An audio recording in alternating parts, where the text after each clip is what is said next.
세탁기 청소를 오랫동안 안 하면은 미생물들이 번식해서 건조를 하게 돼도 냄새가 옷에서 계속 나게 되는 거죠. 우리 집 세탁기는 냄새 안 나는데 하시는 분들 보면 백발백중 를 쓰고 계시기 때문에 깨끗한 상태일 거예요. 세탁기 분해 안 하고도 이 방법으로 충분히 깨끗하게 만들 수 있습니다.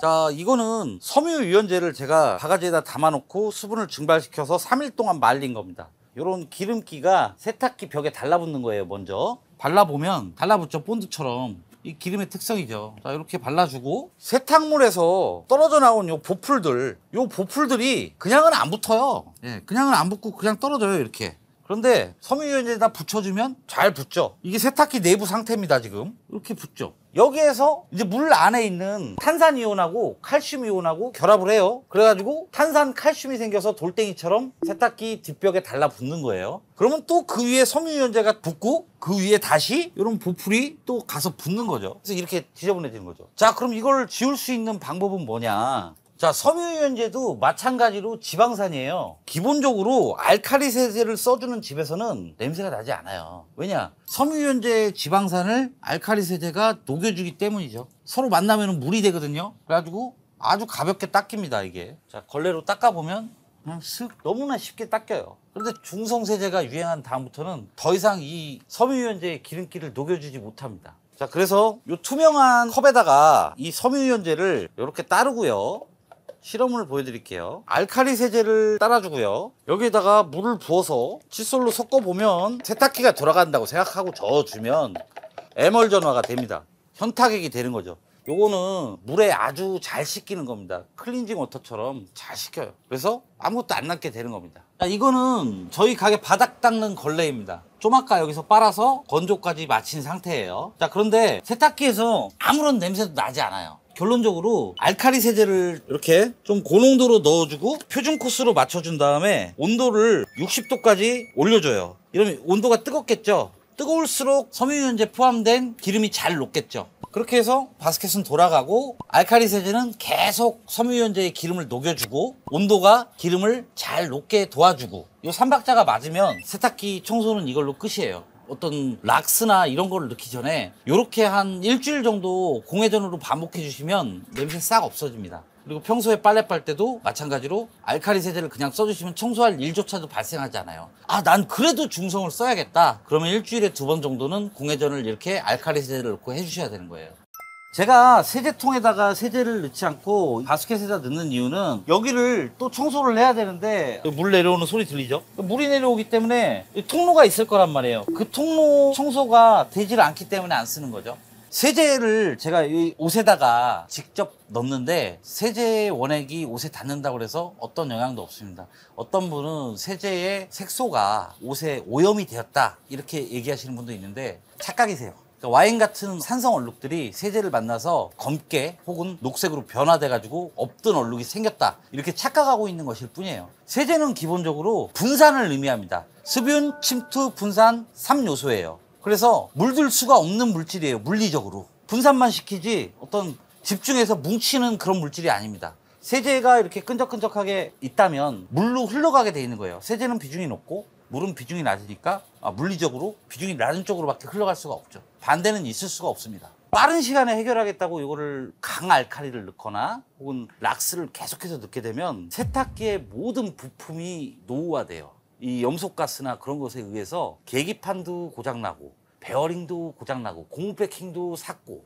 뚜껑도 고장나고 물론 세탁기 개발자들이 그런 내구성에 신경을 많이 쓰셨겠지만 세탁 공장에 가봐도 염소를 많이 쓰는 곳은 전자제품부터 시작해서 하드웨어까지 많이 잘 고장이 나게 돼 있습니다. 락스로 살균 해봤자 하루밖에 안 갑니다. 다음날 되면 다시 냄새나요. 왜냐하면 락스는 세척제가 아니에요. 살균제이자 산화표백제예요. 락스는 세척 능력이 낮아요. 세제가 세척 능력이 강한 겁니다. 먼저 전 작업으로 세탁기 안에 오물들을 부피를 줄여주지 않으면 아무리 좋은 살균제, 아무리 좋은 표백제를 때려 부어도 효과는 그날 뿐입니다. 그래서 항상 기초가 중요한 거죠. 양을 줄여주는 것, 그것이 모든 세탁의 기초가 되겠습니다. 세탁기 청소할 때 과탄산이나 식초를 이용하신다는 분도 계신데, 마찬가지로 안에 오염의 양이 적으면은 어느 정도 통하겠지만 오염의 양이 심한 경우에는 그것도 세척 능력이 없습니다. 자, 세탁기 청소를 오랫동안 안 하면은 어떤 문제가 생기냐면은, 일단은 그 안에 유기물들이 많이 쌓여 있기 때문에 유기물들의 미생물들이 번식해서 건조를 하게 돼도 냄새가 옷에서 계속 나게 되는 거죠. 빨래가 마르는 동안 그 세탁물도 이미 미생물에 오염돼 있기 때문에 증식하겠죠. 그 냄새가 바로 이제 세균성 냄새인 것입니다. 세탁기 청소는 어느 주기로 해야 되냐면, 알칼리 세제를 쓰는 집은 사실 할 필요가 없습니다. 아예 할 필요가 없어요. 냄새도 안 나실 거예요. 우리 집 세탁기는 냄새 안 나는데 하시는 분들 보면 백발백중 알칼리 세제를 쓰고 계시기 때문에 내부가 굉장히 깨끗한 상태일 거예요. 그런데 중성세제를 쓰시는 분이라면은 세탁기 청소를 일주일에 2번 정도는 반드시 알칼리로 해주셔야 됩니다. 세탁기를 굳이 분해하지 않아도 나는 냄새만으로도 안에 유기물들의 양을 짐작할 수 있습니다. 사람 몸에서 나온 거나 동물 몸에서 나온 거는 다 유기물이죠. 그런 유기물들의 양을 줄여줘야 표백제가 통하는 것입니다. 니트나 스웨터 세탁할 때 손빨래를 해야 된다. 여러분의 손은 그렇게 전문적이지 않다고 생각합니다. 세탁기에 있는 울코스라는 코스가 있어요.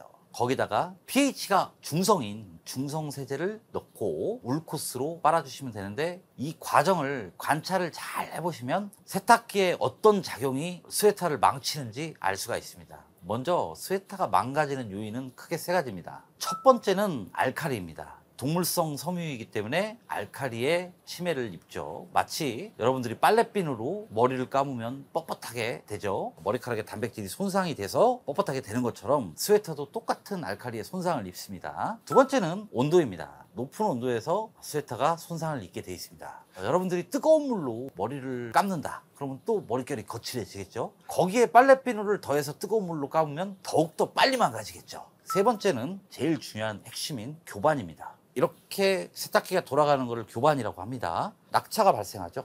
통돌이도 마찬가지죠. 세게 돌면 휙 돌죠.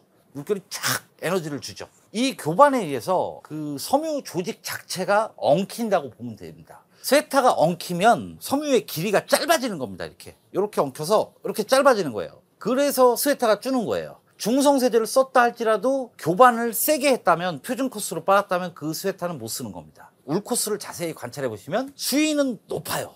왜냐하면 교반에 의한 낙차를 없애기 위해서 수위가 높은 겁니다. 물속에서 첨벙 헤엄치는 거예요.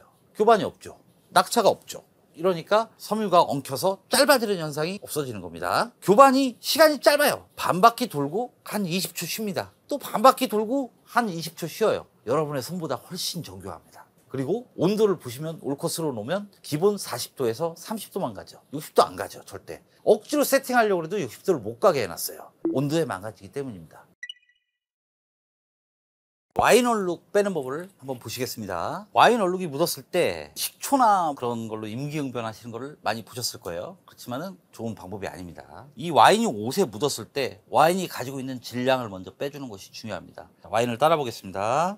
그리고 와인이 옷에 잘 스며들게 사정없이 문질러 줍니다. 그리고 와인을 마시다가 집에 왔을 때 상황을 똑같이 재현하기 위해서 와인을 말립니다. 완전하게 말랐죠. 여러분의 말씀대로 식초를 한 방울 떨어뜨려 보겠습니다. 자, 그리고 공평하게 열도 주겠습니다. 그리고 빡빡 문지르겠습니다. 식초든 과탄산이든 락스건 세척력은 없습니다. 산화작용으로 인한 반응성만 보일 뿐이지 물체 자체를 질량을 줄여주는 기능은 없습니다. 물로 한번 압력으로 쏴보겠습니다. 아무 반응이 없죠. 그래서 식초는 틀린 겁니다. 혹시나 해서 저도 수백 번 실험해봤습니다. 알칼리 세제를 강조해드렸는데 이것은 기름을 빼는데 쓰는 것입니다. 와인같이 시큼한 것은 알칼리 세제를 쓰면 절대로 안 됩니다. 이런 얼룩을 pH에 영향을 받는 얼룩이라고 하는 겁니다. 산성 얼룩이기 때문에 알칼리를 대면은 얘가 초록색으로 변해요. 면봉으로 조금만 오른쪽에 바를게요. 자, 어떤 색으로 변화하나 한번 보세요. 일종의 반응 염료 같은 겁니다. 자, 이렇게 되면 와인색, 초록색 왔다 갔다 하면서 안 빠지는 상태로 악화되는 거예요.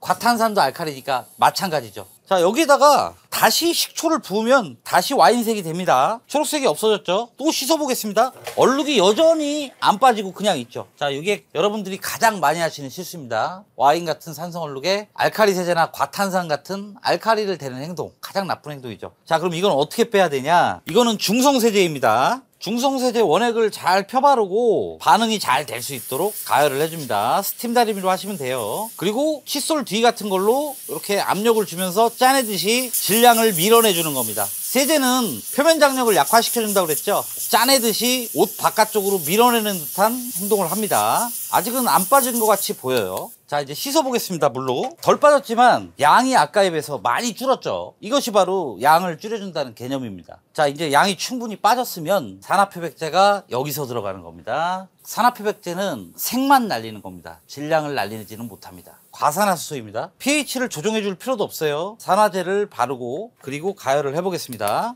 가열하면서 또 문질러 주고 있죠. 자, 가만히 대고 있으면 색이 없어집니다. 이제 희미하게 남았지만 와인에 관련된 색소들이 산화표백에 의해서 고리가 끊겼기 때문에 약해져 있을 겁니다. 이걸 물로 씻으면 이제 없어집니다.